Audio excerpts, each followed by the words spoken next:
again, friends, and you are my friends. We are live across the internet, and it is so good to be with you amongst friends to make some conversation about Ipswich Town Football Club. Before we go any further, do not forget we are partnered with the East Anglian Air Ambulance. If you would like to help save lives and have the chance to win £1,000 every week, play the East Anglian Air Ambulance Lottery. By playing for just £1 each week, you're helping to keep their yellow helicopters flying. The East Anglian Air Ambulance Lottery creates 18 winners every week with prizes ranging from £50 to £1,000.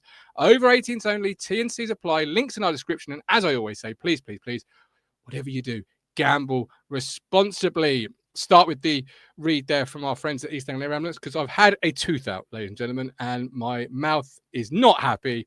So I don't know how much talking I'm going to do or how much remembering I'm going to do. But it's it's Alex still says, evening all, who's cutting onions on a Thursday evening? Dan's in the chat. Welcome in. If you're in the chat, do let us know. And Matt, how are you first and foremost on this sunny Thursday evening? I'm good, thanks. I was going to, you nicked me joke, because I was going to say Martin's got tears in his eyes, but I don't think it's from Morsy leaving. It's from sitting in the dentist chair all afternoon.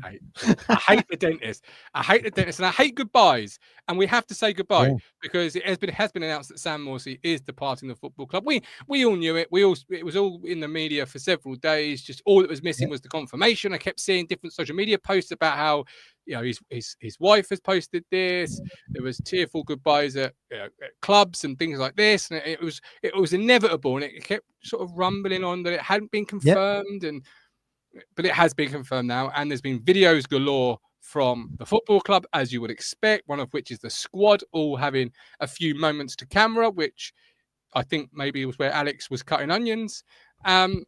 Lovely words, lovely poignant sentiments from his teammates and his friends, and it's a sad situation, but it is the situation we find ourselves. What are your thoughts there? Because we've done this one to sort of over and over again, so we don't want to spend too long on it, Matt. But where are you with the Sam Morsy departure? I thought you were going to break into some Elton John there. It's a sad situation. It is, but I mean, look, he says it himself, doesn't he? He knew he was coming to the end of his town career.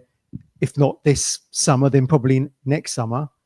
We kind of alluded that to ourselves, didn't we? We were talking about what his future may hold. There was a link, wasn't there, to Derby that felt like there might be legs in it. As it turns out, it's going to Kuwait. But yeah, the end of an era. I mean, I was looking at the social media here, 165 appearances, 11 goals, 4 seasons, 2 promotions. He certainly fulfilled the wishes that we had for him, Martin, when he joined on that Friday night deadline. We were like, do you feel like we could have a new Matt Holland here? I think we have. Yeah. I mean, he's bought him and McKenna, Morsy and McKenna's men going up again, bought success. No one could predicted that. What's happened, those back-to-backs. Shame it ends on the relegation, sadly. The fairy tale could never end perfectly, can it? But look, we've had debates on here before. Is he a legend? Is he not? I mean, that maybe comes down to your own personal preference. I think he has. Him and McKenna together have rebooted this club back into the stratosphere. As Ashton likes to call it, we're building the rocket in mid-flight. Those two were flying it pretty much. McKenna from the touchline and Morsy with his hands on the steering wheel.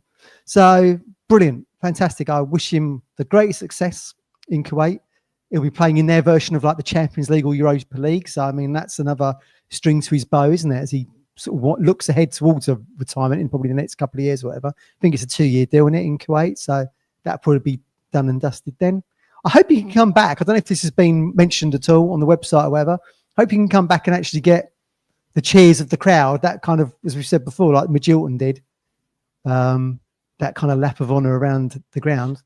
He totally deserves it. He totally deserves it. And more. And the club put out a tweet that's got a graphic with him on it, and it's 165 appearances, 11 goals, 4 seasons, 2 promotions. I mean, that just says it all, really. And you've got the back-to-back. He's led us from 9th in League One, 10th in League One, that forever situation where we kept checking the league table every week and we weren't moving up or down, and he's led us out of there to the very top, really, of the pyramid, I think, as Dara O'Shea said in his words, and every single player spoke so well, and it's such lovely to hear from them, and I'm sure they've got their own private thoughts in regards to their friend that they're going to share, but to see that as a fan, it does hit you in the feels. It does sort of resonate with you, even with me, Mr. Notoriously not easy to please, fist pumps and things.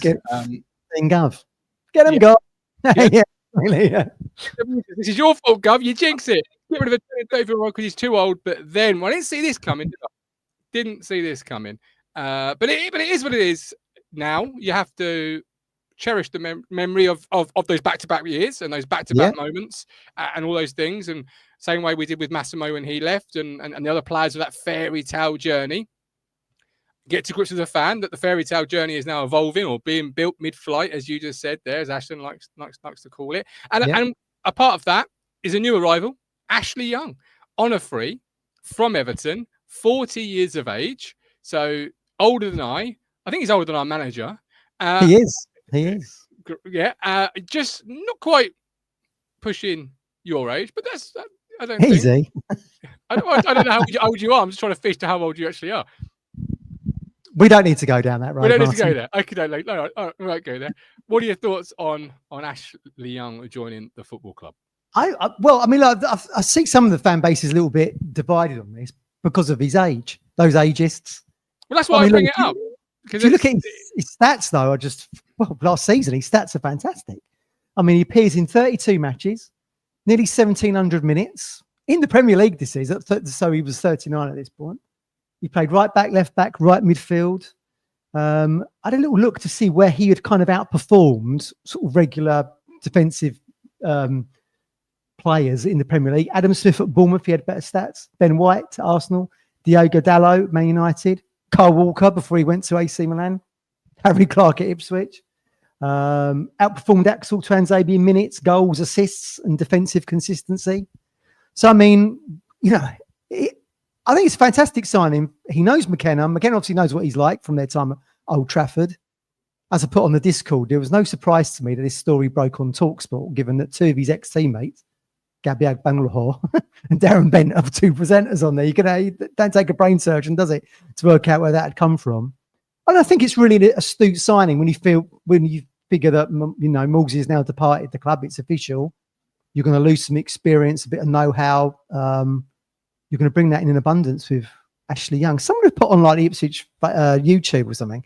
What a terrible signing it was. And I was like, 39 England caps, Everton, 200 appearances for Man United, played for Inter Milan, played at tournaments. I think he's a tremendous signing for us. I'm pretty certain we're going to get at least half a season out of him. They'll manage his time, won't they? I always think back when you think of older players, you think of Paul McGrath when he was at Villa and at Ireland. And he never even used to train, did he? He was so good, he just played matches. So they'll manage his time, but I think he's even good at set pieces, Gov. I mean, this is music to your ears, right? I know. Look, I said on the YouTube short I did when I had longer hair, a longer beard, and I still had a tooth that I now disappeared. I've lost all three in the space of 24 hours. But I said then, look, I'm all in favour of this signing. I mentioned the age purely because the conversation online is regarding that age. Oh, it's unusual. It's unusual, isn't it? It is, but I don't see it's a huge problem. If he was arriving having played 4 starts involved in 10 games for Everton last year, maybe. But as I said on the YouTube short, Matt, he started, I think, 19, 20 games last year for Everton, 19, involved in 32. Yeah. Really good defensive metrics. Yep. This is a player that everything suggests his play has not dropped off. He may be 40 years of age, but his play certainly isn't that of a 40-year-old player at the very top level. This wasn't done at any other level than the Premier League, by the way. This is the elite level, And when we saw him on the road, he looked really good. So I mentioned the age purely because that's the conversation online, or it seems to be, and I disagree with it so wholeheartedly that it's irrelevant, particularly when you look at his stats and the things that are produced from his play. It doesn't suggest it's dropping off. And if you can get 20 games out of him again, so like for like, in the league below, you've then got other options, Ben Johnson and Harry Clark being the current right backs within the squad, if they both remain, if one remains, etc. I know there's lots of talk online about will one now move out, but those two can manage the other 6 games between them if need be, surely, because they're not bad players. Johnson, or particularly Ben Johnson, but Johnson and Clark, they're not bad players. And Ashley Young's 20 games a season. I'm all in favour of this. I can't see a negative move. It's a voice in the dressing room. It's experience. It's 20 high caliber games. I honestly, I'm struggling. I want to find one just so I can join the people and say, I see what you mean, but I can't. Yeah, no, I totally agree with you. I mean, if he gets a moment early doors, I don't know, like scores the winner at St Andrews opening night of the season. From a Ages. set piece. Yeah, If from he a does set that from a piece. set piece, Could you imagine? I will be in love with him forevermore if he Gives starts, credit. knocking in set pieces. You know, I'm like with set pieces, Matt. Yeah, This would gives be credit to heaven. gives credit to Mark Hudson. I mean, he's chalking up stats here that I was hoping we'd get from Cahoose Day last season, like goals 1, assists 3, clean sheets 11. I get stuck in as well. We had 8 yellows and 1 red last season, so I ain't going to be a shrinking violet. It's going to get you forward. Tackles per 90, almost 3. Interceptions per 90, 1.27. Clearances per 90, almost 3. Pass completion, 75%. These are really good stats, and this is good. And he's going to be performing at a level below. So, yeah, I'm really pleased with it. It'd be interesting to see if he segues into a coaching role at the end of the, going into next season. We'll have to wait and see. And his kids signed as well, because they were supposed to play against each other in the cup last season, weren't they? Everton, Peterborough. I know he's been on trial. I think the 21s was at Needham Market. That's right. Just down the road young from me. Jude might have played in that. Jamie Legg saying actually not so young. The irony there. A 40-year-old called young. But brilliant. I mean, let's see what he does. I think also it's a testimony to him, isn't it, that he's such a model pro that he can still perform at this level at the Championship. Well, you've just seen what we've said there. Could perform at 39 in the Premier League, as you said, against elite opposition. I just think it says everything about his mindset out of 40 that he's going to come into a Championship side. It's hopefully going to be pushing not just for promotion but for the title. Yeah. And let's hope he's instrumental in that. Yeah, absolutely. Somebody in the chat, I can't think who it was. I didn't see it. Oh, Ipswich Jules. Thank you, Ipswich Jules, one of our YouTube members. Thank you, Ipswich Jules. I think Young becomes part of McKenna's coaching setup after this season. We've got Rob Holmes. Lots of Everton fans wanted him to stay another season there. That speaks of a lot of his level. Absolutely agree. Yeah. Dan says, do you think he starts at right back? One of either Clark or Johnson moves on. If one was to move on, who would you be your preferred option to move on? Because I personally I'd prefer a right back of Young and Johnson than I would losing Johnson. I like Johnson. I think Johnson's going to bring a lot to this division. A young player, a player that can play in the Premier League. We saw it. That's where I would go. What about you? Interesting, that one. I mean, look, Johnson has had links, hasn't he? Wasn't it like Fulham or something right at the end of last season? Yeah. The jury was out a little bit with him, wasn't he? Really, he didn't look like he did anything particularly spectacularly, but he did have some moments, didn't he? Getting pushing forward. I always think back to that game in January at Craven Cottage. I thought he played very well in that 2-2 game, and he made the first goal, didn't he? The head onto the bar that Smodics volleyed in. He played pretty well in there. But out of the two, probably who's going to command a serious fee is probably going to be Ben Johnson, right? We got him on a free from West Ham. What did you say? You thought he'd probably worth what, 7-8 million maybe? You thought Benny's worth 7-8 million, which is what I think we paid for him. You got to think probably Ben Johnson's going to be in that realm as well. So if you're looking at actually as Ashton likes to call it, the player trading mold, return on investment when you've only paid wages, nothing on transfer fee. Yeah, I'd probably move Johnson on probably. Now, whether or not I think Clark's going to be good enough for us in this season, that's another conversation, isn't it? I mean, he went to Sheffield United, played some games, got injured. He's struggled with his Achilles, isn't he, over the last couple of seasons? Probably in an ideal world, you'd sell Johnson, you'd probably move Clark on, and it'd be Young and one other that comes in the following season to replace Ashley Young, most likely. Is probably is what I'd be thinking. I've always liked Darnell Furlong. You talk set pieces, of course, at West Brom, and get him when we see Chris again. But yeah, such a superb throw. But that's another string to your bow, isn't it? Furlong. But I mean, he's getting on a little bit as well, albeit not actually Young's age. But maybe sort of teeing someone up to replace Young moving forward to go into the Premier League. Yeah, so Ben Johnson, 25 years of age, so sort of coming up towards where you traditionally would say a peak of a player's career. I think sort of what 27 onwards is 25, free transfer pickup, as you say. So I think you're right if you looked at the player trading model, but from a purely ability level, I'd be looking to keep hold of Ben Johnson and Ashley. Obviously, Ashley Young's just come in, so we're going to keep hold of him. But they're the two I would be rolling with, and Harry Clark would be the one if you had one surplus to requirements. I'm not saying you absolutely have to have one surplus to requirements, particularly now you've only got 3 midfield players on the books. Now you've sadly lost Sam Morsy, so you've brought Matasiwa in to bring a whole different type of profile to that midfield. And then immediately you've lost Sam Morsy. So you've gone from 4 midfield players back to 3. So, not ideal. There'll be some movement there, you'd have thought. Some space to be filled there, isn't there? Yeah, Norman says sell Johnson so we can keep Amari. That's wishful thinking there. I don't think the two are linked, but you never know. Sean says I think Young quite easily gives us a couple of years. ITFC mad Young, vice captain or maybe even captain for the seat. I don't think he'll come in as captain. I think it's going to be Dara, isn't it? He might be vice captain. No? I think it's going to be Dara. Yeah. Triple O, a quality team needs squad depth. That will be key this season. Well, Ashton referred this, and this comes on to our last point of the show, if you like, because obviously there isn't a lot to talk about. Ashley Young has arrived. We just covered that. Sam Morsy sadly departed. We covered that, and we've covered that for some weeks. That kind of brings us on to our next point, right? Is how are you feeling in terms of the transfer window so far? Are you concerned? Are you feeling fine?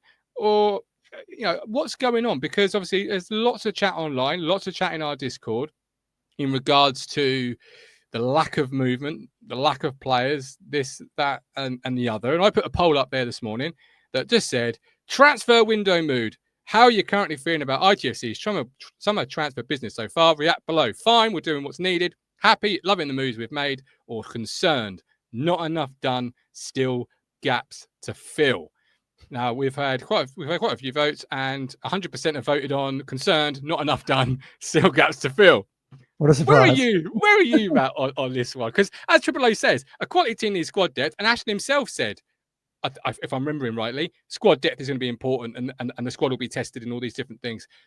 That's not showing in that midfield department particularly, but how are you feeling on it? Where's you? Well, I think we watched the game against Blauweiss Linz at the weekend, and we fielded 2 11s there and won 4-1 against the side that's going to be starting their season this weekend. I thought we looked very good in that game. I know Birmingham City is going to be a different kettle of fish. St Andrews sold out, it is already. They're going to be pushing for automatic promotion. I don't know. I feel like everyone seems to think we've got get all the signings in for the very first game, and even Ashton's come on this show before and said to himself, isn't it? Very rarely do you go into the first game of the season or midsummer into the first game of the season with all the players that you want. That very rarely happens, which is why the window goes right through to August the 31st or September the 1st or whenever it those closes. Games matter, Matt. Those points matter, particularly early doors. You've got Birmingham, who you expect to be around you. You've got Southampton, who you expect to be around you. You don't want to give them head starts because you're still assembling the squad. Like, am I concerned? I'm a little bit concerned because it's 2 weeks tomorrow. And right now, your midfield would be Matasiwa and Jack Taylor with Cam Humphreys off the bench. Maybe that's the way they want to go this year. And if it is, we'll see how that plays out. But I don't think that's a wise move, personally. That's not just my I think that'd be fine. I think that'd be fine to start the Birmingham City game. Do you? Yeah. Why not? Matasiwa and Taylor. I think that'd be absolutely fine. Ditto Hurst and Smodix up front. Fine for that game. I think there's going to be issues moving forward because you haven't got the squad depth, have you? As the season progresses. So who's playing that Tuesday night, for example? As things stand, who is playing that Tuesday night against Bromley? Against Bromley. Yeah, good point. Ali Hamidi would be your second striker. Yeah, Ali would play that. Wrap George Hurst up in cotton wool between now and Birmingham because one knock, one injury, and you haven't got a replacement. But 2 weeks tomorrow. 2 weeks tomorrow. You've then got your midfield would be Taylor and Humphreys. Taylor's playing 2 games and then he's going to play again on the Sunday because this is all if things started today and nothing happened. As it was, which is where the concern comes in, I guess, from many people. Yeah, but you also want to integrate, don't you? You also want to, McKenna's is a complex tactic. You could play Finn Barbrook, couldn't you? Featured in the game against Linz. He could feature in that Bromley game. I mean, they are League Two, but yeah, I get that. But just in terms of just going into that first game against Birmingham City, I'd be happy with Hurst, Smodix up front, Matasiwa, Taylor as the midfield. Look, Cameron Humphreys has come off a very good season with Wycombe Wanderers. He needs an opportunity as well, doesn't he, to show what he can do? A lot of people have been writing him off for whatever reason, maybe because he hasn't quite got the physicality that we think is needed. I mean, that has been a bit of a buzzword, hasn't it, this summer? Physicality is needed if we're to return to the Premier League. Does he tick that box? Maybe not quite, but look, we're going to get some more movement. There's more irons in the fire that you're not hearing about. I'm pretty certain you'll probably see even more movement once Hutchinson goes to Brentford, which I'm pretty certain is nailed on. They've just got to agree on the fee, I think. You are good news to see, aren't you? Well, it's going to happen, isn't it? Right? It's going to happen. I mean, look, they triggered the relegation clause, didn't they? But it didn't quite hit the criteria that was required contractual. It don't have to happen. Ipswich ain't going to turn down 40 million, are they? Ain't going to happen in a million years. No, we'll just have to wait and see. I think people are just like being a bit pessimistic and glass half empty. Like I say, no, the end of August. I disagree. You've got a lot of quality in a lot of good areas. 210s that a lot of clubs at this level would absolutely take. George Hurst is a good player. No one's disputing that. You've got 2 wingers, I think, on the left that a lot of clubs would be absolutely in love with at this level in Broadhead and Clark. You've got 2 right wingers that a lot of people would like, with a third still making his way back from injury. Yeah, great. But it's the key area. Where's the area that a lot of, even though football's changed so much, it hasn't changed its fundamentals. What do you need to be a winning side? A really strong spine. What do you need? An engine room that is an engine. And so many times last year, particularly in the Premier League, which was the difference really, because in the Championship we had it, that engine room wasn't fully we had strength from the bench, didn't we? We had strength from the bench in the Championship, didn't we? But we just couldn't compete with it in the Premier League, which is why I think we had moments where we was in games. Hence, we dropped 30 odd points from winning positions. But we didn't have the strength of the bench in order to galvanise that, didn't we? But we do in the Football League. Well, we did in the last promotion campaign. We certainly did. That's where the fear comes in, because you've got be patient. You just got to be patient. You've got no option to be patient because we ain't Mark Ashton. We ain't in the boardroom. We ain't making the phone calls. We're not an agent. We're not a player. Nothing can be done by our own actions. We will get another number 9 in. We will get another midfielder who's probably going to be the. We said that last year till January, didn't we? Well, the lesson here is don't put all your eggs in on Brozier, who had a dodgy knee. But didn't we say that last year? And it was until January that we didn't improve those striking options. So don't say definite, because it's been proven that that's not the case sometimes. I'm giving him the benefit of the doubt. Well, you can do, all right. I'm still on the other side of the fence on this one. If it wasn't the areas we're talking about, if people's shopping list didn't include 2 midfield players and a striker, if it was a right winger, a left winger, and a centre half, for example, I think you'd feel a little bit better about it. It's because it's those key areas that win a lot of games for you, that really impact how the rest of the quality players you've got fare. They're only effective if the midfield 2, for example, are effective. I think there's a bit of nervousness around the start of the season as well. I mean, look, we had it in the Premier League, didn't we? Liverpool, Man City, back to back. Now we've got Birmingham City and Southampton. If you look at some of the tables that are doing the rounds, 442 magazine, for example, Ipswich as champions, Birmingham in second, Southampton in third. So, I mean, look, you've got sides pushing for the top 2 right from the off, haven't you? So I can see why there's some nervousness there. But again, let's not overestimate the Championship here. We stuck a B team out against Coventry in the cup and beat them 4-1. And Jack Clark looked like Lionel Messi. So, I mean, just hold that in the back of your mind a little bit. But yes, certainly we need that. We do need that depth. And, in an ideal world, really, I'm thinking of a starter that comes in with Matchday and probably a number 9 that Hurst would play second fiddle to, as we saw in the season just gone. But this is we'll just have to be patient and see what irons are in the fire, see what happens. Yeah, and that was me playing devil's advocate. I'm really, going to be feet up, beer in hand, not particularly bothered until I have to be bothered. So, if you're, in terms of, I'm with you a little bit, but I also do see the point of other people, and I think that's important to address. That's what we do on this platform. We try and bring all the balanced views. We try and bring all the words from social media, if you like, all the different. It's a valid point. It's a valid point when you consider the financial power we're coming down with, which we've not had ever. We've been a bit frugal so far. It feels that way, doesn't it? Because you've got Kipre on a loan with a loan fee. They've splashed 9 million on Matchday. I mean, that's between 8 and wedge in this division, isn't it? In any division for us, it's a decent wedge. But I also think what's not helping the current mood is obviously a lot of departures. Now, it doesn't have to be player departures necessarily, but when you see a lot of departures from a football club, and a lot of them are just natural turnover at a football club, and a lot of times I think as a fan, you'd not pay any attention to that whatsoever. I think a lot of times that would naturally happen. This person moves on to that job. This person leaves that job. This person retires. This person, I mean, but I don't know how true this was, but someone even sent me that the mascot was vacant. But all these, whether it's true or not, I don't know. But actually, I think that is true. I think the guy who played crazy or whatever has retired. I think that is true. So I heard that. But all these little things that not necessarily may happen anyway. that you never pay much attention to as a fan. But when you've got no signings coming in and you're losing key players and you're worried, and that anxiety is already there that you're not going to be ready or you're not going to be doing this, or can we mount up to the expectation? They all start factoring in, right? And they're all like, it's like a bucket with a million holes. Normally you could contain the liquid within it, but because it's got a million holes this year, and you're like, oh, this is it, this is that, this is this, and it's like, you just can't contain it. Started Lee Grant, didn't he, going to Huddersfield, and then you've seen a few other back staff and staff departures at Gary Pope. They are. For once, I'm right. Crazy. Yeah. For both. You see, but those little things, they may happen every couple of years. I don't know. But you don't, as a fan, you would pay zero attention to that normally, Matt. But because it's the year you got relegated and this person's left and that person's left and this player's left and no one's come in, that becomes a little bit more in the forefront of your mind. Well, yeah, I think because the stakes are higher, aren't they? You come out of the Premier League, like I say, you come down with some financial power, but then maybe your staff has been under the magnifying glass. Like that Gary Probert out of the academy has gone to Liverpool.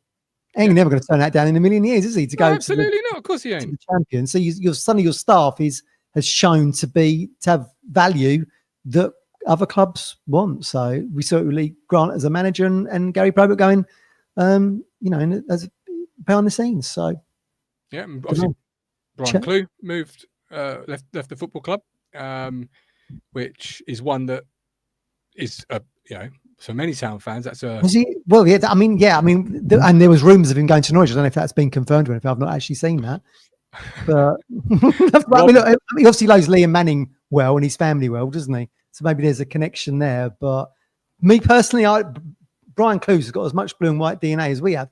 Yeah, absolutely. I'd have been keeping him around the place, but who knows what goes on behind the scenes? We don't know, so we can't really give it any context other than our opinion, which might be misinformed and wrong. We just don't know what happens, do we? But it's the general feeling, isn't it? It all comes into that general feeling is what I'm talking about. Because last year, if that happened last year, you go, oh, that's really sad. I'd love to keep him around. Is there a way we could do that? But you roll with it because you got Jack Clark coming in for 25 million, blah blah blah. You've got these little bits that are increasing your anticipation as a fan. So while it's sad news, it's not prevalent or massively focused news. Whereas when it is like this, when you are feeling the jitters, when you are feeling the nerves as a fan, they become much more magnified. I feel. Are you nervous then? Are you nervous about the season ahead? Not really, because as Rob's just said, we're okay. Because despite all those departures, Mark Hudson remains. Like. Of all the people that God wanted to stay. Yeah. Of all the people I thought set pieces weren't great. You're right. I mean, yeah. Maybe Ashley Young's delivery will be the catalyst of change.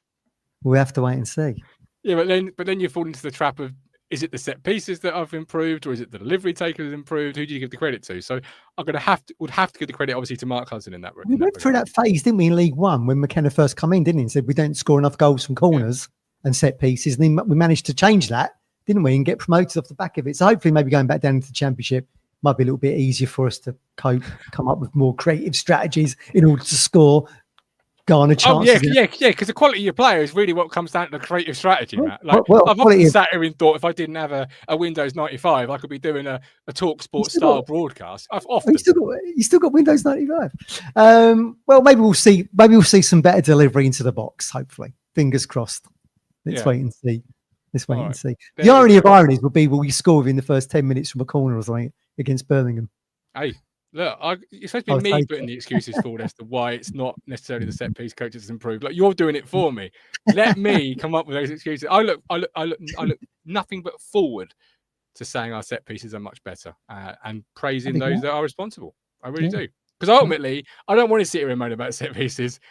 Like from you've done that enough, I think. I feel like you've done that enough already. I could write a book on moaning about set pieces. I feel by now. Coming soon. I just don't want to write it because I don't want to think about it. But look, I'm like everybody else here. I'm a football fan. I'm a fan of this great football club. I just want to see the best for it, and I'd love nothing more to see us, back to what we were doing there before, which was Leif Davis putting it in, Connor Chaplin volleying it in. Every time he had a set piece, you felt like it was a moment.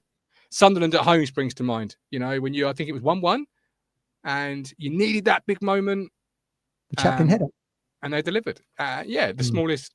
One of the smallest players on the pitch delivered. It was a routine that found him that half a yard, and that's all he needs is Connor Chaplin that half a yard. So Yeah. Don't forget we are partnering with Stomach Osteopaths. Don't live life in pain. Give Freddie a call. I was there today. I've done them all. Dentists, osteopaths, and the barbers. It's a busy day. I've done not all in one day. The dentist and the barber was yesterday. Today was the osteo. But give Freddie a call. 01449613633. Freddie's the governor there, telling the government talking town here sent you, and he'll look after you. Physiotherapy and osteopath services. But that's it for today. We're done. Dusted. This man takes over the helm for the next fortnight, so don't expect too much. Because let's see what happens. There'll be a signing tomorrow while you're mid-air or something. Well, then you won't be doing anything. Obviously, I've got to press the live button. But yes, we've this man here. We've definitely got a show, haven't we? Sunday, August the 3rd. I've got that right. We're going to do our season preview with Chris Hall from West Bromwich Albion and Martin Sanders from Southampton. So that's something to look forward to. Hopefully, there'll be a signing in between that we can we can do something. Watch this space. Yes, if there's a signing, he will go live. I've arranged it so he will go live. He has people that will join him. The conversation will flow. So make sure you're in the live chat. Support him where you can. I know you're a great community. I know you will do that.